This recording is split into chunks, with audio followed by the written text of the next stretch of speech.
India TV YouTube channel को subscribe करें और बेल आइकन दबाएं। विजय रूपाणी ने गुजरात के सीएम पद से दिया इस्तीफा। राज्यपाल आचार्य देवव्रत को सौंपा इस्तीफा। विजय रूपाणी ने किया स्पष्ट, संगठन से मेरा कोई टकराव नहीं, जो जिम्मेदारी मिलेगी उसे निभाऊंगा। रविवार को हो सकती है गुजरात के विधायक दल की बैठक, सीएम के नाम पर होगा फैसला। विधायक दल में बैठक में शामिल हो सकते हैं केंद्रीय निरीक्षक। बीजेपी प्रवक्ता यामल व्यास ने दी जानकारी। गुजरात के सीएम पद की रेस में मनसुख मांडविया, नितिन पटेल, लक्षद्वीप के प्रशासक प्रफुल्ल खोड़ा समेत 7 लोगों के नाम। विजय रूपाणी के इस्तीफे पर बोले गुजरात के विपक्षी दल के नेता परेश धनानी। गुजरात की जनता ने भाजपा को हटाने का ठाना। रूपाणी के इस्तीफे पर बोले बंगाल बीजेपी अध्यक्ष दिलीप घोष, अलग जिम्मेदारी देकर पार्टी कार्यकर्ताओं का अनुभव बढ़ाती है। बीजेपी अध्यक्ष जेपी नड्डा ने यूपी में बूथ विजय अभियान की शुरुआत की। कहा, पीएम मोदी ने नेतृत्व में वंशवाद और जातिवाद की राजनीति का अंत किया। जेपी नड्डा ने यूपी में दोबारा प्रचंड बहुमत से सरकार बनाने की कही बात। कहा, 2017 में जनता से किए वादों को पूरा किया। प्रियंका गांधी के यूपी दौरे का तीसरा दिन, लखनऊ में कांग्रेस दफ्तर में की कार्यकर्ताओं के साथ मीटिंग्स, चुनावी रणनीति पर चर्चा। बैठक में प्रियंका गांधी का फैसला, चुनाव से पहले निकालेंगी प्रतिज्ञा यात्रा। 12,000 किलोमीटर लंबी होगी प्रतिज्ञा यात्रा। हम वचन निभाएंगे नाम से निकाली जाएगी ये यात्रा। बड़े गांव और कस्बों से होकर गुजरेगी ये यात्रा। प्रियंका गांधी ने कहा, यूपी की जनता बदलाव का मन बना चुकी है, कांग्रेस एक मजबूत विकल्प बनकर उभरेगी। यूपी चुनाव से पहले पार्टी मजबूत करने में जुटा अपना दल। कृष्ण पटेल गुट को दिया अपना पार्टी में विलय का प्रस्ताव। जम्मू में राहुल गांधी के बयान पर नकवी का पलटवार। कहा, जम्मू के लोगों से अपने गुनाहों की माफी मांगने के बजाय सपनों के सौदागर बनकर घूम रहे हैं राहुल गांधी। करनाल में खत्म हुआ किसान आंदोलन। किसान नेता गुरनाम सिंह चड़ूनी ने कहा, हमारी तरफ से किसानों की जीत है। किसानों और करनाल प्रशासन के बीच बनी सहमति। 28 अगस्त को हुए लाठीचार्ज की न्यायिक जांच होगी। 1 महीने में हाईकोर्ट के रिटायर्ड जज जांच करेंगे। एसडीएम आयुष सिन्हा को छुट्टी पर भेजा गया। किसान के 2 परिवार वालों को 1 हफ्ते में नौकरी भी दी जाएगी। किसान नेता गुरनाम सिंह चड़ूनी ने कहा, संयुक्त मोर्चे की बैठक करने की जरूरत नहीं है। एसडीएम जबरन छुट्टी पर रहेंगे, उन पर अलग एफआईआर दर्ज होगी। हरियाणा के सीएम मनोहर लाल खट्टर को की कांग्रेस से नसीहत, कृषि कानूनों पर लोगों को भ्रमित करना बंद करें। आंदोलनकारी किसानों को सीएम मनोहर लाल खट्टर ने राजनीति से प्रेरित बताया। कहा, कानून व्यवस्था बनाए रखना प्रशासन की जिम्मेदारी। सीएम मनोहर लाल खट्टर से मिला किसानों का दल। प्रदेश में गन्ने की कीमत बढ़ाने की सराहना की। करनाल में किसानों के प्रदर्शन खत्म होने पर बोले पंजाब के मंत्री भारत भूषण आशु, दिल्ली में आंदोलन खत्म करने के लिए केंद्र करे विचार। कोयला घोटाला मामले में ईडी ने अभिषेक बैनर्जी को फिर भेजा समन। 21 सितंबर को पेश होने को कहा। रविवार से चुनाव प्रचार की शुरुआत करेंगे भवानीपुर से बीजेपी उम्मीदवार प्रियंका टिब्रीवाल। का बहुत कम आशा है कि चुनाव निष्पक्ष होंगे। प्रियंका टिब्रीवाल ने कहा, मेरी लड़ाई बंगाल की टीएमसी सरकार से है, इसने जनता के साथ बहुत हिंसा और अन्याय किया। हिंदुस्तानी आवाम मोर्चा सेक्युलर पार्टी के सतद्रु राय का बयान, भवानीपुर से भी ममता बनर्जी हारेंगी। लखनऊ में समाजवादी पार्टी कार्यालय में अखिलेश यादव की पार्टी पदाधिकारियों के साथ बैठक। 22 में बाईसाइकिल का नारा दिया। अखिलेश यादव ने कहा, यूपी में शुरू करेंगे जनमन विजय अभियान, चुनाव में जागृत जनता लोकतांत्रिक क्रांति लाएगी। बीजेपी का अखिलेश यादव पर निशाना। कहा, दागी मंत्रियों से भरी पड़ी थी समाजवादी सरकार, जो खुलेआम करते थे जनता पर अत्याचार। समाजवादी पार्टी नेता सुनील यादव का सवाल, यूपी में फूलन देवी की प्रतिमा लगाने से क्यों डरती है योगी सरकार। बीजेपी का आजम खान पर आरोप। कहा, किसानों की जमीन हड़पी थी, हमने अपराधी को जेल भेजा। डिप्टी सीएम केशव मौर्य का बयान। कहा, केंद्र और प्रदेश की सरकार किसानों की समृद्धि और खुशहाली के लिए कर रही है काम। बीएसपी का ऐलान। कहा, सरकार बनी तो यूपी में नहीं लागू होंगी तीनों कृषि कानून। किसानों की दोगुनी आय का भी वादा किया। कांग्रेस ने शामली में 17 साल के समीर की मॉब लिंचिंग मामले पर योगी सरकार को घेरा, लिखा, नफरत जीत रही है। लखनऊ के एमपी एमएलए कोर्ट में पेश नहीं हुआ। Mafia don Mukhtar Ansari, court ने जताई नाराजगी। 29 सितंबर को मुख्तार को पेश करने का आदेश दिया। झांसी में रेलवे यूनियन के दफ्तर पहुंचे कांग्रेस नेता सलमान खुर्शीद। यूपी चुनाव में घोषणा पत्र के मुद्दों को लेकर चर्चा। एआईएमआईएम के यूपी अध्यक्ष शौकत अली का भड़काऊ बयान। कहा, वोट किसी को भी दो, लिंचिंग तो मुसलमानों की होगी। राष्ट्रीय लोकदल का ऐलान। कहा, यूपी चुनाव के लिए सरदार पटेल की जयंती के मौके पर 31 अक्टूबर को जारी होगा घोषणा पत्र। राष्ट्रीय लोकदल ने कहा, घोषणा पत्र के लिए किसानों, छात्रों, बेरोजगारों, व्यापारियों, कामगारों और महिलाओं से किया संवाद। बुलंदशहर में यूपी बीजेपी उपाध्यक्ष AK शर्मा का चुनावी दौरा। राष्ट्रीय एकता मंच के ब्राह्मण सम्मेलन में हुए शामिल।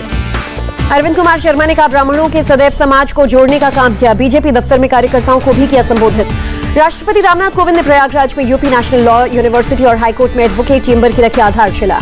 सीएम योगी बोले, प्रयागराज का हाईकोर्ट एशिया का सबसे बड़ा हाईकोर्ट। सीजेआई NV रमन्ना ने इलाहाबाद हाईकोर्ट के इतिहास को किया याद। कहा, इंदिरा गांधी को पीएम पद से हटाने का फैसला इसी कोर्ट से हुआ था। कार्यक्रम में मौजूद कानून मंत्री किरण रिजिजू ने कहा, आम आदमी को समय पर न्याय मिले, इस पर ध्यान देना होगा। गुजरात को पीएम मोदी की सौगात। पीएम मोदी ने अहमदाबाद में किया सरदार धाम भवन का लोकार्पण। गर्ल्स हॉस्टल के भूमि पूजन कार्यक्रम में लिया हिस्सा। पीएम ने कहा सुविधाएं युवाओं को सशक्त करेंगी, हॉस्टल से बेटियों को सुविधा मिलेगी, आज युवाओं को नई दिशाएं मिल रही हैं। भारत और ऑस्ट्रेलिया के बीच 2+2 संवाद, भारत की तरफ से रक्षा मंत्री राजनाथ सिंह और विदेश मंत्री जयशंकर हुए शामिल। मीटिंग में रक्षा मंत्री राजनाथ सिंह ने कहा हमारे डिफेंस एंगेजमेंट्स के प्लेटफॉर्म की इंटरऑपरेबिलिटी में उल्लेखनीय वृद्धि हुई है। रक्षा मंत्री राजनाथ सिंह ने कहा रक्षा उद्योग में सहयोग के लिए नए क्षेत्रों को कर रहे एक्सप्लोर। 2+2 डायलॉग के बाद विदेश मंत्री एस जयशंकर का बयान, 9/11 हमले की बरसी बिना किसी समझौते के आतंकवाद के खिलाफ लड़ना सिखाती है।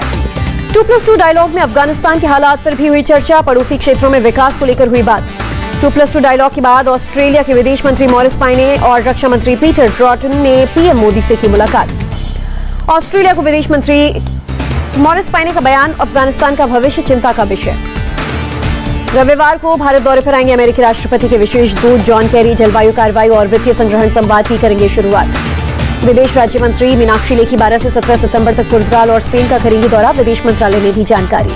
14 सितंबर को दोपहर करीब 3:30 बजे होगी केंद्रीय मंत्रिपरिषद की बैठक, राष्ट्रपति भवन में सांस्कृतिक केंद्र में होगी मीटिंग। यूपी में 38 पीसीएस ऑफिसर्स के तबादलों को सीएम योगी आदित्यनाथ ने दी मंजूरी। यूपी में आपदा से नुकसान पर सजग योगी सरकार, आर्थिक मदद के लिए टोल फ्री नंबर 1070 किया जारी।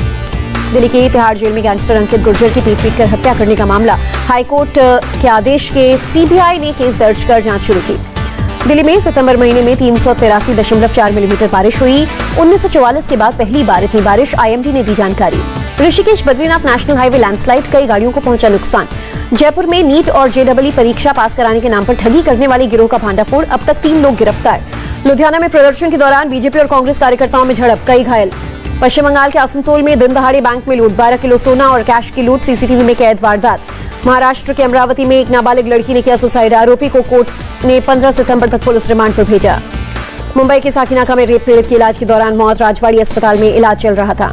आरोपी को बांद्रा कोर्ट में पेश किया गया, कोर्ट ने 21 सितंबर तक पुलिस कस्टडी में भेजा, पुलिस ने आरोपी को किया था गिरफ्तार। मुंबई पुलिस ने मामले की जांच के लिए एसआईटी के गठन किया, आरोपी पर सेक्शन 302 के तहत चलेगा मुकदमा। साकिनाका रेप केस में 1 महीने के अंदर चार्जशीट दाखिल करने का आदेश, चौतरफा घिरने के बाद उद्धव सरकार का फैसला। साकिनाका वारदात के बाद एक्शन में सीएम उद्धव, राज्य की कानून व्यवस्था पर वरिष्ठ पुलिस अधिकारियों की आपात बैठक बुलाई। तेलंगाना में मेडिसिन फ्रॉम द स्काई शुभारंभ कार्यक्रम में शामिल हुए ज्योतिरादित्य सिंधिया, कहा एयर टैक्सी और स्काई टैक्सी ड्रोन का भविष्य। मेडिसिन फ्रॉम द स्काई परियोजना के तहत तेलंगाना के विकाराबाद में ड्रोन की मदद से पहली बार दवाइयों की गई सप्लाई। दिल्ली के सीएम केजरीवाल ने महामारी काल की उपलब्धियां गिनाई, कहा सरकार ने कोरोना के खिलाफ किया काफी प्रयास। केजरीवाल ने कहा दिल्ली ने होम आइसोलेशन की तकनीक पूरी दुनिया को दी, दुनिया का पहला प्लाज्मा बैंक भी दिल्ली में खोला गया। दिल्ली में पिछले 24 घंटे में कोरोना से एक भी मौत नहीं, 35 नए मरीज कोविड संक्रमित हुए। जम्मू कश्मीर के लेफ्टिनेंट गवर्नर मनोज सिन्हा का बयान, शिक्षकों और 18 साल के ऊपर के छात्रों को वैक्सीनेट करना प्राथमिकता। भाजपा के राष्ट्रीय अध्यक्ष जेपी नड्डा का बयान, साल के अंत तक देश की पूरी आबादी को वैक्सीनेट करने में होंगे सफल। देश में कोरोना के एक दिन में करीब 33,376 नए मामले, 308 मरीजों की मौत। केरल में अकेले कोरोना से 20,487 लोग संक्रमित, एक दिन में 181 मरीजों की मौत। केरल में सीरो प्रेवेलेंस सर्वे, कोरोना के फैलाव की जांच के लिए सरकार करा रही है स्टडी। महाराष्ट्र में कोरोना से 3,075 लोग संक्रमित, बीते 24 घंटे में 35 मरीजों की गई जान। बीते 24 घंटे में तमिलनाडु में 1,639 नए कोरोना के मामले, 27 संक्रमितों की मौत। आंध्र प्रदेश में 24 घंटे में कोरोना के 1,145 नए मामले, 17 मौत। कर्नाटक में बीते 24 घंटे में कोरोना से 801 लोग संक्रमित, 15 लोगों की गई जान। उत्तर प्रदेश में कोरोना के 14 नए मामले, 19 लोग रिकवर। अफगानिस्तान के पूर्व उपराष्ट्रपति अमरुल्ला सालेह के भाई की हत्या, तालिबान ने गोली मारकर की हत्या। 9/11 की बरसी पर तालिबान सरकार का शपथ ग्रहण नहीं, रूस की न्यूज एजेंसी तास के हवाले से खबर। कल्चरल कमीशन के सदस्य इनामुल्ला समांगानी का बयान, 9/11 की बरसी पर शपथ की खबर अफवाह, कहा शपथ ग्रहण का फैसला कई दिन पहले टाला। समांगानी ने कहा शपथ कब होगा ये साफ नहीं, सरकार पहले ही अपना काम शुरू कर चुकी है। काबुल से तालिबानी आतंकियों का एक नया वीडियो सामने आया, तालिबानी आतंकी हाथों में हथियार लेकर काबुल के मोहल्लों में नजर आए। लोगों के घरों के बाहर हथियार लेकर बैठे तालिबानी, कहा धर्म युद्ध लड़ रहे हैं, किसी की जान लेने का कोई अफसोस नहीं।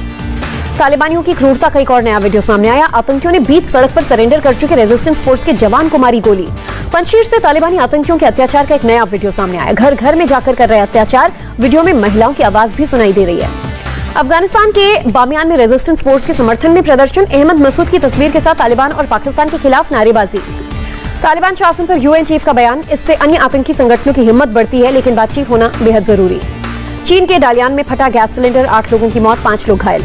वियतनाम में कॉन्सन तूफान का कहर, बारिश के साथ चली तेज हवाएं, करीब 60,000 लोगों को सुरक्षित स्थान पर पहुंचाया गया। सनराइजर्स हैदराबाद और पंजाब किंग्स को लगा बड़ा झटका। डेविड मलान और जॉनी बेयरस्टो ने लिया अपना नाम वापस। नमस्ते, मैं हूं मीनाक्षी जोशी। वीडियो और खबरों से अपडेट रहने के लिए India TV YouTube channel subscribe करें, बेल आइकन दबाना ना भूलें। जुड़े रहें इंडिया टीवी के साथ।